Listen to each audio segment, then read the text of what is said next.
আমার মায়ের কাছ থেকে শেখা খুবই মজাদার একটি রেসিপি নিয়ে আজ হাজির হলাম। যদিও বেশিরভাগ রান্না তার কাছ থেকে শেখা, তবে আজকের রান্নাটা একদম তার মতো করেই রান্না করেছিলাম। তো প্রথমে নিয়েছিলাম মুগ ডাল। মুগ ডালটা কড়াইয়ে দিয়ে খুব ভালোভাবে ভেজে এরপর নামিয়ে নিয়েছিলাম।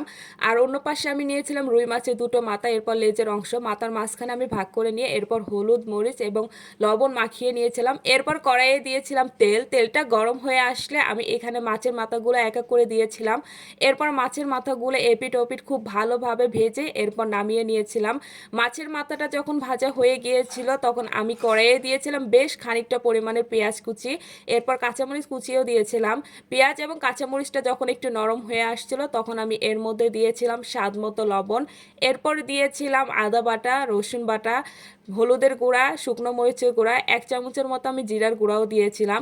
সবগুলো মশলা যখন দেওয়া হয়ে গেছে তখন আমি মশলাগুলোকে খুব ভালোভাবে নেড়ে চেড়ে এরপর এইখানে দিয়েছিলাম ভেজে রাখা রুই মাছের মাথা।